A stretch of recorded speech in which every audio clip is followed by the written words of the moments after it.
Morning marks 1 month since Nancy Guthrie, beloved mother of our colleague and dear friend Savannah, was abducted from her home in the middle of the night. This memorial here continues to grow. In addition to the yellow flowers, there's a number of hand-painted signs, and even back here, these mahjong tiles. That's one of Nancy's favorite hobbies. On behalf of our family, we want to thank all of you for the prayers for our beloved mom, Nancy.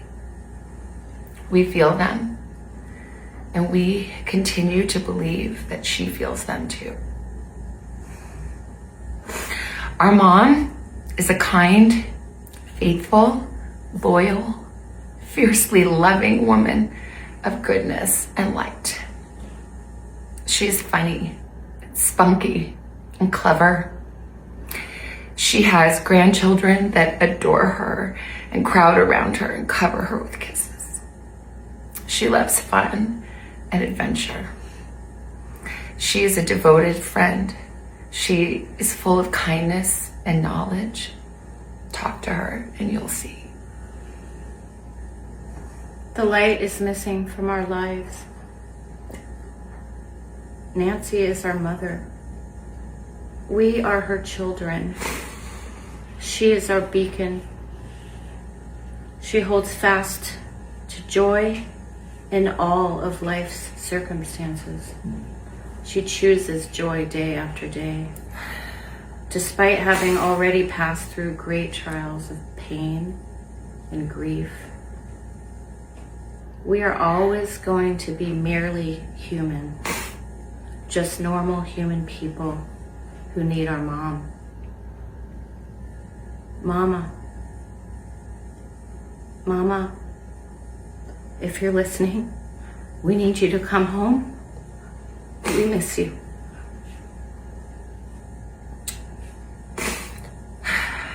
Our mom is our heart and our home. She is 84 years old. Her health, her heart is fragile. She lives in constant pain. She is without any medicine. She needs it to survive. She needs it not to suffer. We too have heard the reports about a ransom letter in the media. As a family, we are doing everything that we can.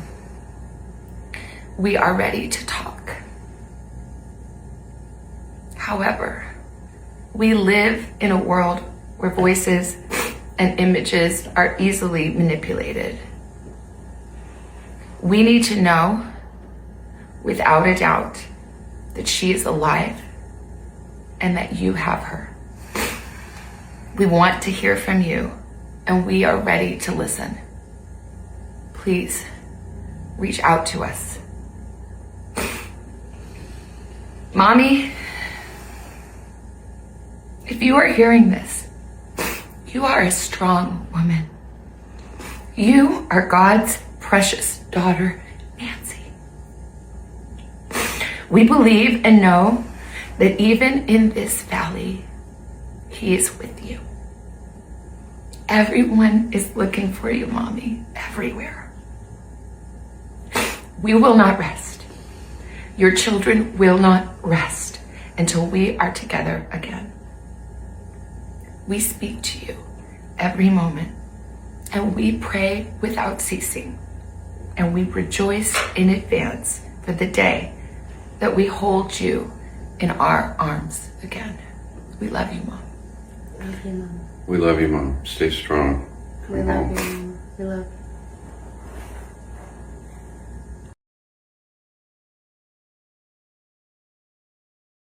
That was February 25th. 24 days after Nancy Guthrie vanished from her home in the Catalina foothills of Tucson, Arizona, her own daughter stood in front of a camera and said the words no family should ever have to say. She may be lost.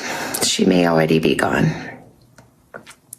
She may have already gone home to the Lord that she loves. Now, I want you to think about what that means, not emotionally, factually, because there is a man who spent his career in law enforcement, a man whose entire professional existence has been built around finding people who don't come home, who just made a statement to a national outlet. He gave a number and he gave a distance. And if he is right, Nancy Guthrie was already gone before Savannah ever made that first video, before the reward was announced, before the ransom deadline came and went, before the FBI packed up their equipment, before any of it. And she hasn't gone far. Before we get to the number, before we get to the distance, you need to know who is saying it, because this is not a Reddit thread. This is not a true crime podcast host speculating. This is not an ex-user with a theory. His name is Michael Gould. He is a former lieutenant with the Nassau County Police Department, with one of the largest county police forces in the entire United States. More than that, he is the founder of the NYPD's Canine Unit, the unit that trains the dogs that find people, the unit built around one mission: locate the missing. He has spent his career in a very specific, very brutal specialty, finding people who don't come home. And in that career, he has learned, case after case, search after search, that certain patterns repeat themselves, certain timelines emerge, certain distances recur. He is not part of the official investigation. He has no access to sealed case files. Let me be crystal clear about that. What he is giving us is an expert outside assessment based on publicly known information and decades of professional pattern recognition. He has been following this case from the east beginning, and earlier this week, he spoke exclusively to the Mirror US. If you've been following this case, you may have already seen Michael Gould's name, because this is not the first time he has weighed in. Several days ago, Gould analyzed the case and made a statement that stopped a lot of people in their tracks. He said in his professional assessment, there was an under 10% chance that Nancy Guthrie was still alive. Under 10%. That's not pessimism. That's a man who knows what the data looks like in cases like this, saying out loud what the data says. And his reasoning was grounded in something that has been one of the most haunting details of this entire case since day one. Nancy Guthrie is 84 years old. She has a heart condition that requires daily medication, not weekly, not monthly, daily. And according to reporting verified by the Pima County Sheriff, going without those pills for more than 24 hours could be fatal. 24 hours. She has now been gone for nearly a month. So when Gould said under 10%, he wasn't being cruel. He was being honest about what 24 hours means when you're 84 years old and dependent on life-sustaining medication. But here's what matters for today's video. He didn't stop there. This week, he went further. In an exclusive interview with the Mirror US, Michael Gould said this. So from the beginning, as far as an intentional kidnapping, an 84-year-old woman with medical and mobility problems is not a likely target if you're simply looking to get ransom money. So that was the one thing that obviously stood out to me. There was blood evidence from the very beginning inside the home on the front porch. The sheriff described it as a very disturbing crime scene from day one, pretty much. Nancy Guthrie was last confirmed seen alive and inside her home when her son-in-law, Tommaso Cioni, dropped her off at approximately 9:30 p.m. on January 31st. Her doorbell camera was disabled at 1:47 a.m. on February 1st. Her pacemaker stopped syncing with her phone at 2:28 a.m., the moment investigators believe marks the abduction itself. Her family reported her missing at approximately 11 a.m. after she failed to appear for Sunday church. Something completely out of character. 72 hours from the moment her pacemaker went silent puts us at approximately 2:28 a.m. on the morning of February 4th. The ransom deadline in this case, the date by which the kidnappers demanded payment before making threats, was reportedly February 9th. If Michael Gould is right, Nancy Guthrie was already dead 5 days before that deadline passed. The family was responding to ransom demands, the FBI was negotiating, Savannah was making videos pleading for her mother's life, and if this expert is right, she was already gone. I want to be precise here because precision matters in a case like this. Michael Gould said likely. He is offering a professional assessment, not a conclusion. He is not a coroner. He has not seen a body. He has no inside access to the investigation. What he is giving us is the weight of experience from a career built around disappearances like this one. And in his experience, this is what the pattern looks like. Now, here is where Gould's analysis becomes not just emotionally devastating, but operationally specific, because he didn't just give a timeline, he gave a geography. In the same interview, speaking exclusively to the Mirror US, he said this: historically, victims of abductions are frequently found in relatively close proximity. 2 to 5 miles. Nancy's body will likely be found within a few miles of her home. 2 to 5 miles. When you look at a map of the Catalina foothills, when you draw that circle, you are looking at desert terrain, canyon wash areas, state park boundaries, and densely wooded hillsides. You are also looking at places that search teams have already been, places that are hard to access, places where a body could remain undiscovered for weeks, possibly longer. And this is not a random number. This is not Gould guessing. This is a data pattern drawn from decades of abduction cases in American law enforcement history. Victims, when they are not transported across state lines or into organized trafficking networks, are overwhelmingly found close to the point of abduction. The physical logistics of moving a body far are enormous. The likelihood that whoever did this had the planning, the resources, and the nerve to transport Nancy Guthrie hundreds of miles away is low.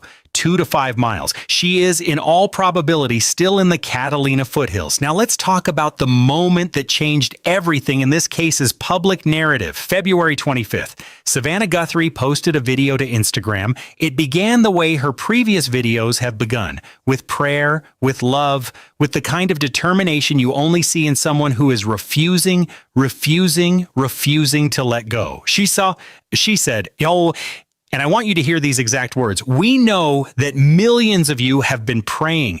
We know that millions of you have been praying. So many people have been praying, of every faith and no faith at all, praying for her return. And we feel those prayers. Please keep praying without ceasing. We still believe. We still believe in a miracle. We still believe that she can come home. That's a family that knows the fire might already be out. And then, for the first time since this case began, Savannah Guthrie said this: "We also know that she may be lost. She may already be gone." We also know that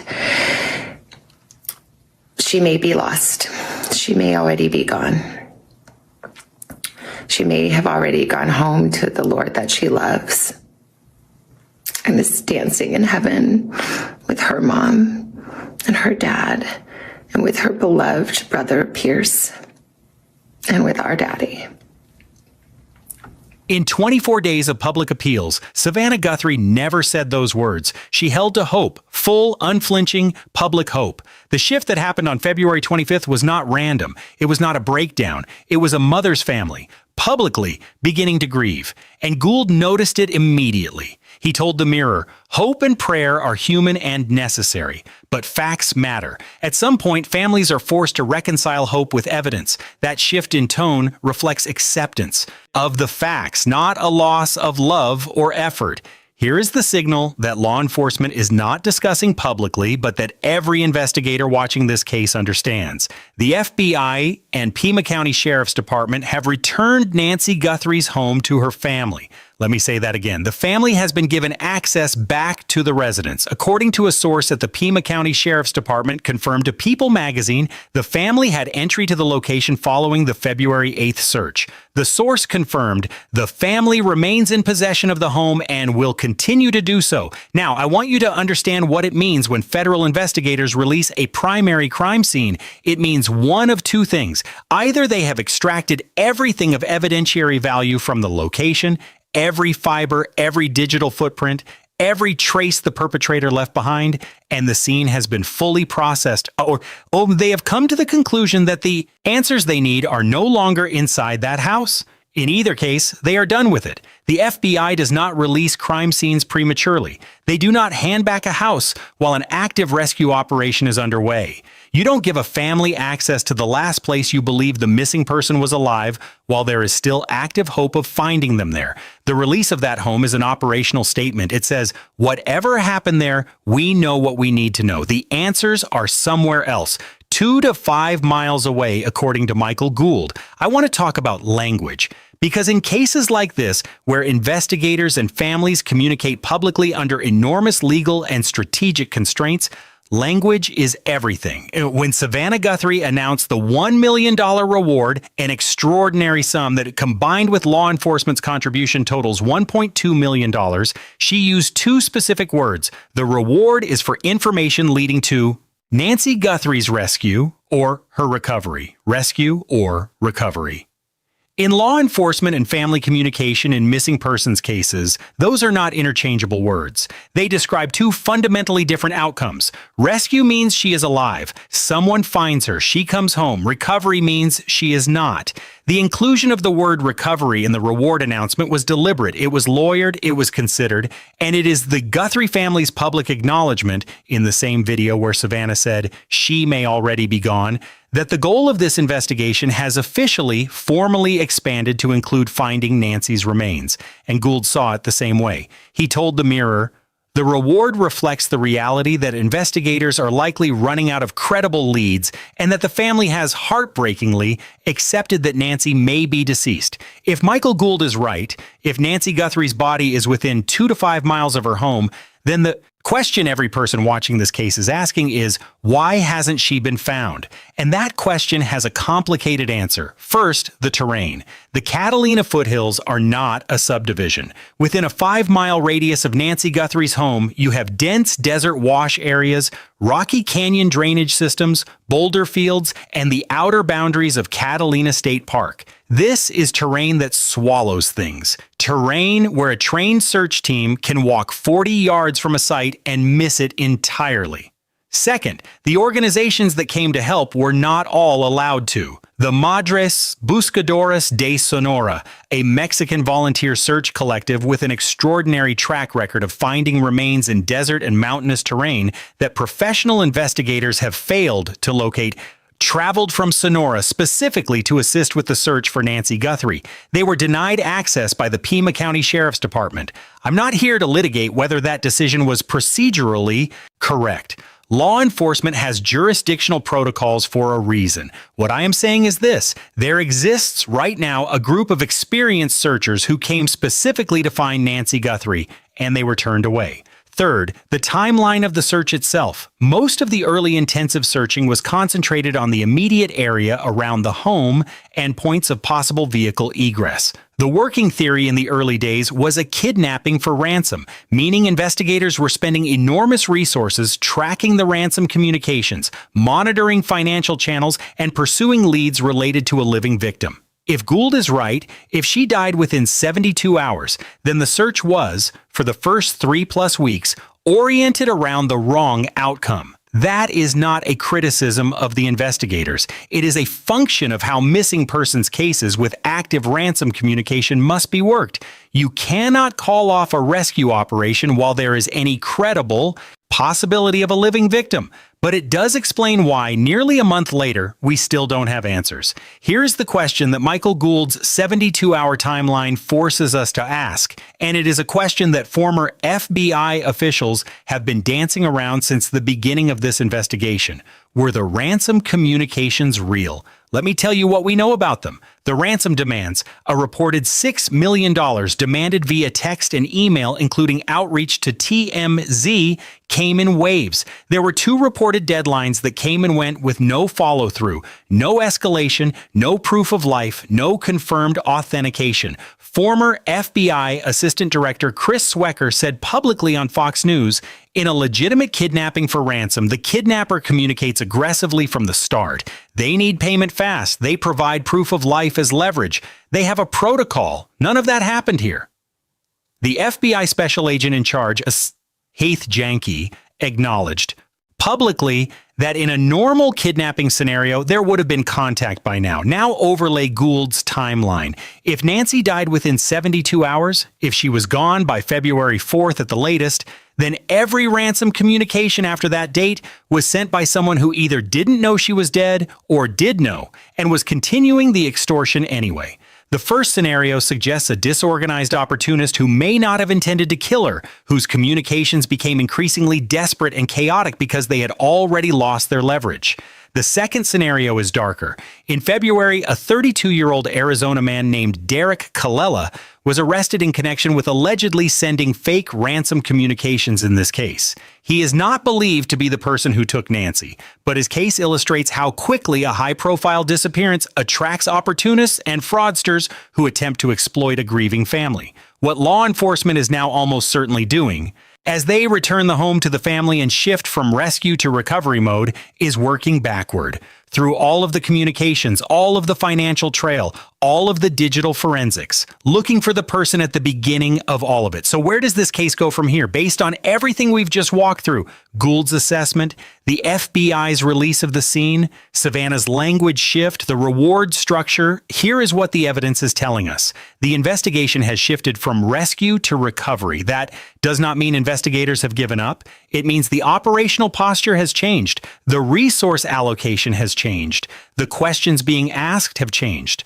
They are no longer primarily asking, where is Nancy and how do we get to her in time? They are asking, where is Nancy and who put her there? Gould said it plainly. Recovery doesn't bring closure. It simply removes the uncertainty of not knowing where she is. That is a statement from someone who has sat with families in the aftermath of exactly this. Who knows what it means to find what you've been looking for and to understand that finding it does not fix what happened?